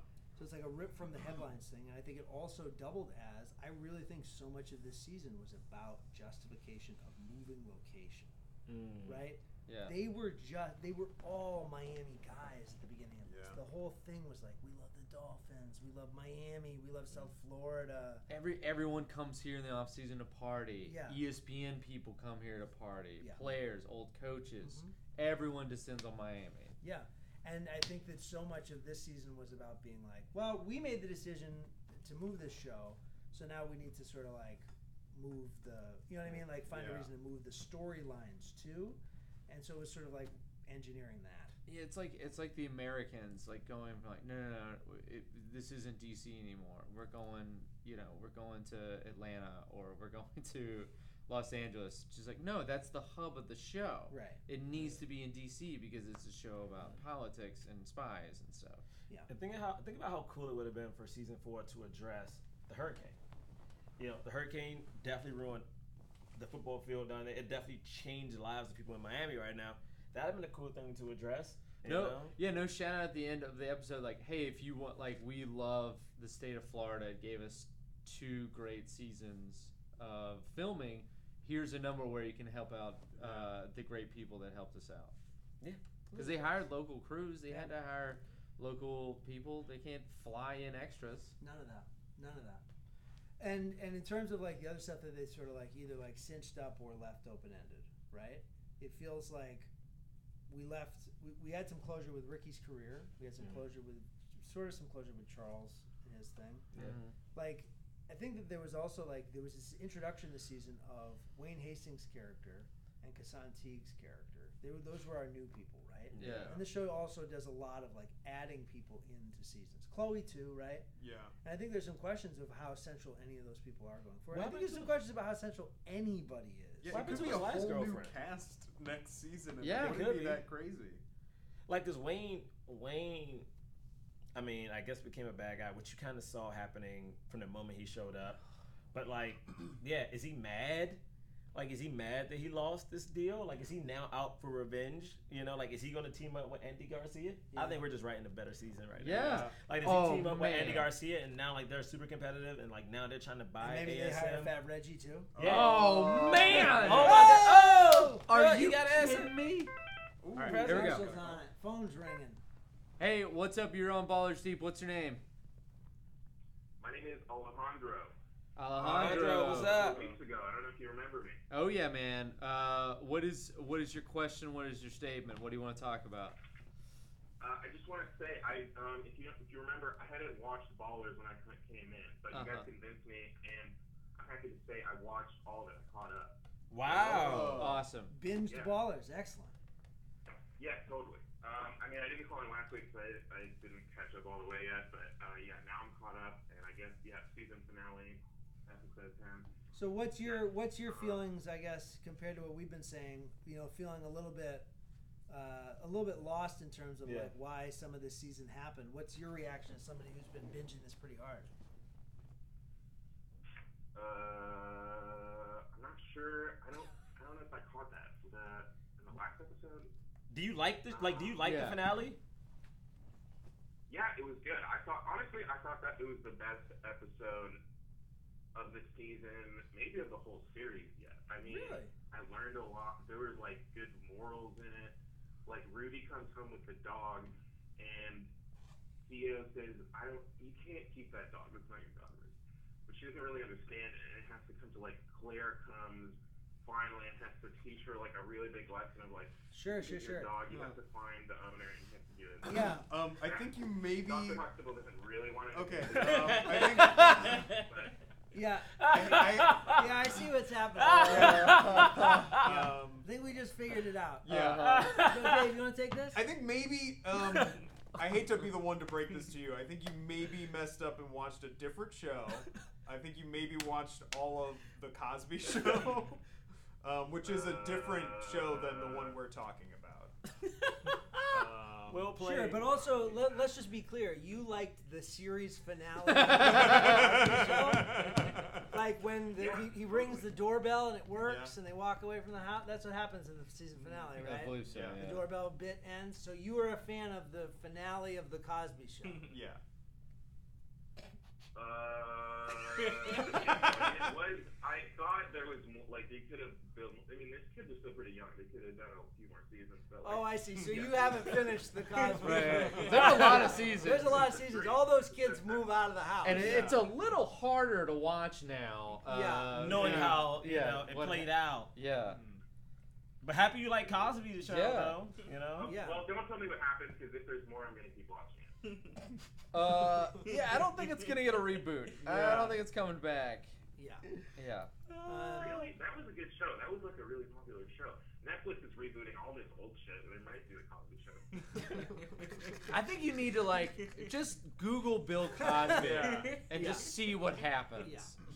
He's a pretty terrible, awful person. Yeah, I think you're in for a I kept surprise. seeing his name in the credits, but I thought he was just a writer or something. Honestly, this is the best trolling of all time.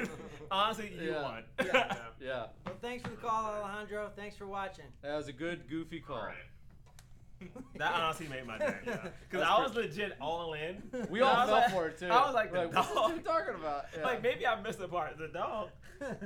You won. Boy. Alejandro, You win. great job. That's good. All right, let's talk roster cuts because let's talk about who's not coming back for sure. Girlfriend is not coming back. Chloe's not coming Chloe's back. not Chloe's coming back. not He coming has a back. different girlfriend every season. Yeah. Yeah. I don't remember the last two. The one that went to ESPN. But But she got season. fired, though. Oh, no, that's right. She got hired at ESPN. Yeah. Did he have a girlfriend last season? No. I don't know. I don't think so. No. Candace Candace is gone. gone. Candace is gone. They I think they set it up. They right? She screwed was her. gonna quit. She was Yeah. gonna quit. She showed her cards and was gonna quit. Yeah, which so makes she's no out. sense. Why How would you about quit the Steve NFL? Gutenberg? Gutenberg's gone. He's Yeah, gone. I think he's gone. No more He's gone. Gutenberg. I was surprised he was there that long. He's gonna take another improv class apparently. Yeah. Yeah. Yeah. I really feel like I don't see what at this point I don't see what Charles is I adding. agree. I don't see what Jason is adding. Like I feel like you could keep Ricky around. I feel like there's maybe some plot line with Ricky that might still be relevant. Well, man, Like- if Ricky isn't doing football, like, how does he interact with Spencer now? That's a good point. Yeah. Yeah, it can't just be like, "Hey, buddy, how's it going?" Yeah. You know, it can't be those phone calls. To me, this is a reboot. Like, this is legit. Yeah. Like, you should, like, coming into the season, you will only have guaranteed Rob and The Rock. Yeah. Like, maybe it's a new crop of, like, football players, like, younger people, but it's like, this is your reboot right So now. Baller's Yeah. the new class. Yeah, it's Kind like of. when Friday Night Lights. Yeah, when Friday Night Lights had the new team, they Come in. split. Yeah, Yeah. they split the town in half. And that was good. That Yeah, was Michael great. B, all those Oh guys. yeah. Oh man, that was great. I would love to see that. Like, just start over. Yeah. But- we should get like a new intro. Oh, please give me a new intro. different Lil No Wayne reason. song. I talked about this a couple weeks ago. There's no reason for that intro anymore. There's absolutely no reason to sit there and show shots of Miami because the show is not set in Miami. But also, which is crazy is HBO in particular are so well known. Like, they are the reason I feel like people have very interesting intros on shows. Where, like, I feel like now I kind of judge a show's quality based on the intro looks creative or inventive enough. Yeah. And I'm like, this is just B-roll from Getty and YouTube that is just randomly spliced together with, like, Lil Wayne on it. Like, Yeah. I'm this- pretty sure there was a contest There was, about yeah. getting Oh. more clip Yeah, you into could it. send in a video of you working out or playing Oh. football, and it could be in there. And I remember that contest, and I looked to see the difference, and I couldn't tell what the difference was. Yeah. It looks basically the same as season 1. Just start over. It definitely feels like there are changes coming, and it Yeah. feels like you could totally gut this cast. But here's a question: Anderson coming back or not? No. No Anderson. Richard Schiff's on another show. I think he's done. The Good Doctor. He's on The Good Doctor. Okay. I think a lot of the characters who have seemed like big important players also have shown themselves to be like less capable. Yeah. So they all seem like there's less of a reason for them to be there. Like Anderson, for instance, first couple seasons he's this big, powerful guy, and now he's this like wimp who gets bossed around by literally everybody. All of a sudden he was one of the ballers. You get off my boat. You can't use my boat. And then like, oh, I have a brother. Yeah. Which is crazy. Brother. My little brother is picking on me. And then Joe puts him in his place at the very end, and like, we don't even see him react before he. This is the thing I noticed about this show: when someone's about to have a real moment, they always cut. Yeah. They always cut. They always cut, and then they always say something like, yeah, I wish I gotten laid last night, or something like, yeah, could have fucked her. Just like, what, why do you? It's like this need to throw this like have these terrible throwaway lines that make no sense, are just sexist and dumb, and just like it the show isn't that. It's not that anymore.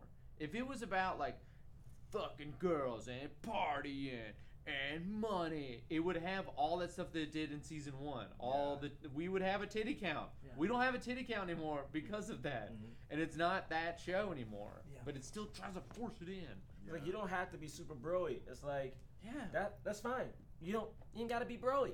That's cool. Like it's like taken out a lot of the super broy stuffs, but left some of the like weirdest, grossest, creepiest, saddest parts. Like like the most acting we see from The Rock. Most of this has just been him being like super mad at people, like scarily angry. Like every business meeting he's in, he's like, "Fuck you," and you're like, "Chill out."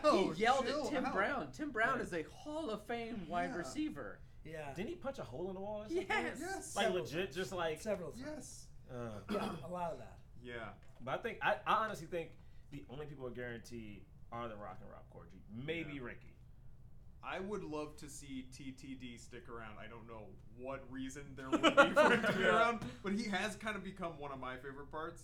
Even though his character is dumb and has nothing to add really. Yeah. And when he first showed up, I was like, this is gonna be a dumb, like, he's just his dumb stoner friend, and he is certainly that. But he's just like one of the people I'm just like, I like this guy. Yeah. I like this guy. I hope he's. They should write more humor for him. They really don't. They just give him like very base level stuff. Yeah. And he's funny. Yeah. I mean, it's so interesting because I was saying before we started how I wasn't really invested in his character kind of like going off the rails and being super protective. And I think that's because he didn't have a moment of, man, I was with you for so long. Like, you're just about to throw away everything we did. So we can see, like, he doesn't have a life. Yeah. The thing is, I'm even asking for dramatic moments. I'm asking for, like, 2 sentences to say, yo, I have nothing if you leave. Like, legit. Yeah. Like, just tell me that. True. And then he can say, dude, don't worry. I always got you. Like, think about your friends. Like, you know, when people get married, when people, like, have kids, you know, your boys are always like, dude, you're not going to have time for me anymore. You know, like, you're not going to see me anymore. That's just what happens. Have a discussion. Yeah. You know, if you're going to have a bromance type show, bro it out. Like, talk about stuff that men don't get to, like, actually emote on TV and show that, like, bros do have emotions. Yeah. They also, and I think it's also been a matter of they can't get these characters into the same space. Yeah. The plot lines are so disparate that how do you even have them cross over? It's like that first scene of the whole season was everyone together. Since then, not everyone's in the same room. That and, like, the bad, we didn't see it last couple seasons, I think, because they had moved to Los Angeles and they're clearly cutting production costs. The bad green screen from the monster truck rally.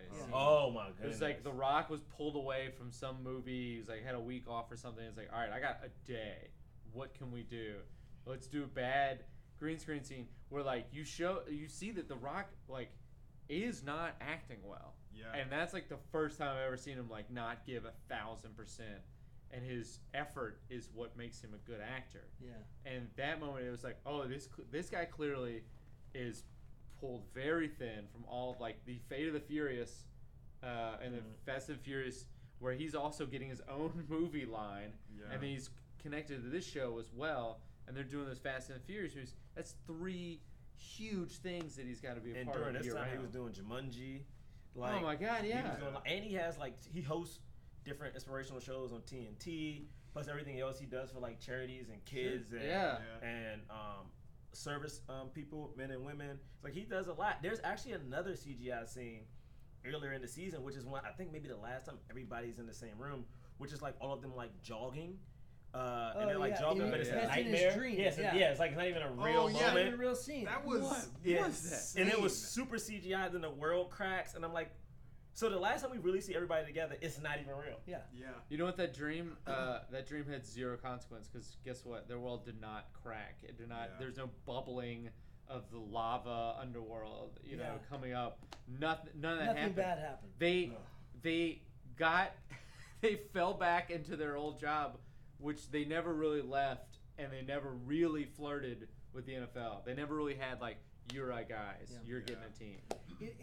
I think that when we talk about like the comparisons to Entourage too, it's also that idea that everything works out in the end. Yeah. And I think that also is where we're seeing this show suffer right now, because it worked out, sort of, I guess, but not really. Not in that way that's like sort of cheesy and like it all worked out and everyone's great, That's why I felt like if they had all won and gotten back together, at least then you're like, okay, I know what this show is. Yeah, I feel like they think that they're. I think we maybe talked a little bit about this before the show. They think that they're doing this like it's all good. We all won at the end. Like they're pushing it and showing it as though it's like a big victory. But it certainly feels like a loss. It feels like, you wasted all that time. You did nothing. I think the thing is like, at least with Entourage, is that it would be celebrated. Yeah. Like, for instance, Entourage, you always knew it was going to work out. But, like, when they got the money from Medellin, it was a big celebration. Like, oh, we did it. Yeah. Like, when the movie was, like, a bomb, and then, like, oh, Vince ended up getting Aquaman. We rejoiced. Yeah. Whereas, like, we don't know if anyone succeeded. Like, we don't know if Charles got that job. Yeah. We don't know, really, like, I still don't know what the deal is with ASM. Like, is it a good thing? Is it a bad thing? We don't have a chance for everyone to smile and feel good about what's going on. That ASM is so unbelievable too. Just the crowd of people who are certainly just fired and packing up the whole place. Boxes. Yeah, and then they're all like, "Yay!" Not like, "How could we ever trust you?" Yeah, fuck you, dude. Like, get out of here. Yeah, pretty wild. That would have been a great scene. Just like they were again, like everybody, people being like, "Go die! I hope you are dead forever." And then and then that would be the last shot of like Spencer and Joe being like, "Wait, what is happening?" That'd have been perfect. Boom. That'd have been perfect. We have 12 minutes left in this recap show. Oh wow! We're coming to the end. We've been here for almost 2 hours. Almost 2 hours. Still time to get your calls in. 201-8-ball-31. You can troll us if you'd like. Controlling. As we come to the end of super season fell for it. number 3 of Ballers. All right. Next question. Baller of the week. Let's just talk about this episode. So we've been tracking Baller of the week throughout the whole season. Who's your winner on this episode? Fat Reggie. Yeah. Reggie won this episode. Yeah. Reggie. He aligned himself with like other players. He's not just like, oh, I have good ideas about like money stuff. It's like, no, I have like good practical things of like, if you're a moron and you get it like a sex tape and it's like gonna go out, here's how to get ahead of it and all that stuff. Okay. Yeah. Like Reggie hands on one, and because again, like he's the only person in this show who had confidence, especially in this episode, the entire time. He's the only person who seems like he has prospects going forward. Who wanted something. Like, he legit wanted something. And the moment you saw him on that field kind of working the other football player, you knew he was working them. Yeah. You knew when he walked to the car, he was still working them. Yeah. And at the end of it, he even made fun of the guy and still was like, don't worry, we got this. Yeah. Like, that's confidence. Like, that's baller. Yeah, that's baller. Like, he was the baller. How about for the whole season? Your baller of the season. Is it still Reggie? For me, it's Reggie. It's got to be Reggie. Yeah. I think Reggie had a great season. Yeah, for me, it's Reggie. Yeah. Reggie had a great season. Honorable mention for the guy who got that POD song in the monster truck rally. The music supervisor. Oh my we'll have a goodness. soft spot for that guy. Yeah. I mean, I think that like we made some comments before about Joe being sort of like feeling like he was not really on his own. But I also think that Joe had a good season. Yeah. I think that I agree. I think Reggie is the winner of this season, hands down.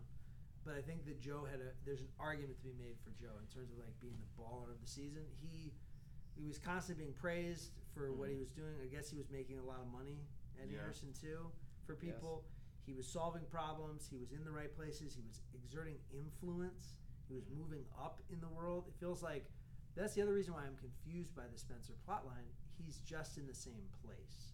Yeah. So all he did was say, I want to move up, and then make his own decision not to, which I guess is empowering, but it also feels like it undercuts so much of the plot. Yeah. But Joe continues to be more relevant, and his voice is heard more in all of the discussions, in high-level discussions. Yeah, it's so interesting to see Joe kind of he had like an arc like this. It was going up. He's making decisions. He's like going out his own. Like The Rock was like taking care of the NFL stuff, and he was sitting back taking care of the players. Yeah. And then like he's going up, like you clearly see it, and then he just plateaus and just like flatlines for the rest of the season, and he just doesn't really do much. He's not really vital. He's Spencer, 1.0. There's nothing really like to him. He's not really comic relief anymore. Which I think that's what originally he was hired for, because he's a comedian, and it just doesn't feel like now he's the face of Pepsi. So who knows what. I think they got to double down, because to me, again, he proved that he can act. Looking on the show, I feel like he had a lot of moments. He took everything serious. I mean, I'm hoping they give Rob more, because I think Rob Corddry is really good. He's great. He's like really good. Yeah. I mean, please give Vernon something, because Vernon, that poor guy. Yeah. I feel like he can't even say he's on Ballers. Like, in all honesty, I feel like he can't say it. Like anytime he's in a scene, he doesn't talk more than Reggie. Yeah. Like, he's not in a scene without Reggie. I don't think he starts a line with it saying, I don't know. Yeah. I don't know, Reg. I don't know. Yeah, like, I don't know. Like, he can't say he's on the show. Yeah, I mean, if somebody goes like, oh, you're on Ballers, I'm going to watch tomorrow, will I see you? He's like, maybe. There's a 10% chance? Which episode is Vernon they cut out. The other sort of like random, and Mehdi also commented earlier this season about how they always linger too long on shots of like random little white teenage boys. Oh. And it's like, like those guys stay in. Vernon, cut out. Yeah. Out. Yeah. And also, we didn't talk about the plot line I don't know if it got resolved. No! Backwards. What? Ricky's plot line with this boy punching a kid in the face! He's punching him in the face, and then he lets him drive a car. And end of story. And then and then confesses. He punches in the first season. He punches a dude in a club, right? He gets off for that, and then keeps playing football, has worse head injuries, punches a child after breaking into his house, and then he's like, yo kid, I got CTE, you want to drive my car? Like, yeah, sure. And this kid gets a whole three episodes. But what makes that so funny is that when he punched that kid, I kept thinking of Superbad, when the guy's like robbing the store, make a lemon, gets punched, and he goes, ah! Like, legit, when that kid gets punched, he just drops and just looks so confused. Yeah. He didn't even knock. First off, he's a kid, you're a football player, and you don't even knock him out? Yeah. Like, you should knock this kid out. Said, no, I recognize you. You're in trouble. And then the kid shows up, and the kid is definitely super hip hop out. And, like, this is already weird. Yeah. And he's also, like, famous at his school now. Everyone's like, you're the coolest. Because you got knocked out? Yeah. Punched out. Oh, yeah. And so there's no, like, he goes from, like, punching a kid in the face to quitting football, getting together with his baby mama, and putting up on Facebook like, hey, I'm a good dude now. I made the right decision. Like, no, there was no repercussions for punching a kid in the face after breaking into his home because his brain is so scrambled from getting his ass kicked playing football. No, the repercussion was the kid only wanted to have him show up to look cool, right? Yeah. It was like, just show up and be my friend. Yeah, just drive me to school. Yeah, I was like, what? Be my parent. Drive me to school. Yeah. We never saw that kid's parents at any point. Yeah, being like, why the fuck did you punch my child in the face? I'm suing you for every single bit of money that you have. I can't believe that we somehow forgot about that. But that was wild. Yeah. And the whole narrative of that too, like if that happened to you in your life, like this super famous athlete broke into your house, punched you in the face, drove you around in his car, and then was like, I have CTE, I'd be like, I don't need any of this in my life. Dude, go just get help. First off, why are you telling have a me license. this? Why are you telling me this? Like, why did the first person he told was that kid? Yes. Yeah. And then he went, and then he told the Patriots. First the off, second people he tells is his team. What? Like, you didn't tell your friends? Your Like, first off, agent? you told the kid. Also, yeah, the kid didn't even have a moment of like, hey man, I don't think I'm the one you should be talking to right now. I don't know you at all. Like, we're strangers pretty much, except for when you punched me. And this kid literally was not an idiot. I mean, Yeah. he was like talking to Ricky as if like, oh, I'm gonna get something out of you.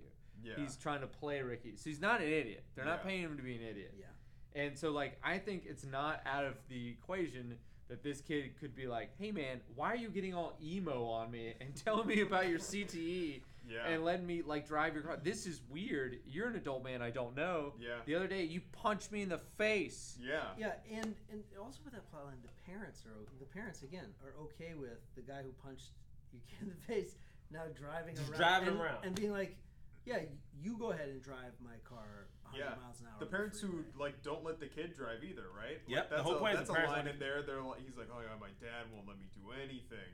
And then, What but are they you did doing let here? me out with you. Yeah, right? What are you doing here? Hey, just drive my car.